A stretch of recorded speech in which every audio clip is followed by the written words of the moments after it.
Vote দিতে না গেলে ভবিষ্যৎ প্রজন্ম ধ্বংস হয়ে যাবে বললেন মাশরাফি বিন মুর্তজা। বিস্তারিত থাকছে টি নিউজে, সাথেই থাকুন।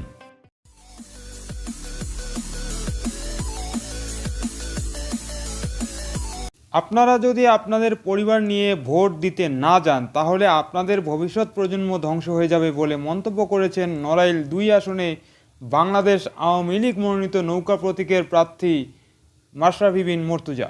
গত শুক্রবার 29শে ডিসেম্বর সকালে নড়াইল সদর উপজেলা হবখালী ইউনিয়নের সিঙ্গিয়া বাজার, বাগডাঙ্গা ও হবখালী বিভিন্ন এলাকায় গণসংযোগ ও পথসভা করেছেন মাশরাফি বিন মুর্তজা। এ সময় তাকে দেখতে হাজার হাজার নারী পুরুষ হাজির হন, তাকে ফুল দিয়ে বরণ করে নেন এলাকাবাসী। পথসভায় মাশরাফি বিন মুর্তজা বলেন, আগামী 7 জানুয়ারি শুধু আপনাদের ভবিষ্যৎ নির্ভর করছে না, ঘরে ঘরে যে ছোট বাচ্চা আছে তাদের ভবিষ্যৎ নির্ভর করছে আপনাদের হাতে।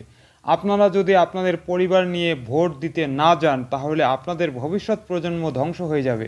আপনারা মিষ্টি মিষ্টি কথা ও প্রলোভনে আপনাদের মূল্যবান ভোট যদি এদিক সেদিক দেন, আপনারা কত বড় ধোঁকা খাবেন সেটা আপনারাও জানেন না। আগামী 7 জানুয়ারি আমার দায়িত্ব আপনারা নেবেন, নির্বাচনের পরে আমি আপনাদের দায়িত্ব নেব। এ সময় সদর উপজেলা আওয়ামী লীগের সাধারণ সম্পাদক অ্যাডভোকেট ওমর ফারুক, স্বেচ্ছাসেবক লীগের সভাপতি মোহাম্মদ তরিকুল ইসলাম উজ্জ্বল, সাধারণ সম্পাদক এস.এম. পলাশ, নড়াইল জেলা ছাত্রলীগের সাধারণ সম্পাদক স্বপ্নিল শিকদার নীল, হবখালী ইউনিয়নের চেয়ারম্যান মোহাম্মদ টিপু সুলতান, নলদী ইউনিয়নের চেয়ারম্যান আবুল কালাম আজাদ পাখিসহ জেলা, উপজেলা ও ইউনিয়ন আওয়ামী লীগ ও সহযোগী সংগঠনের নেতাকর্মীরা উপস্থিত ছিলেন।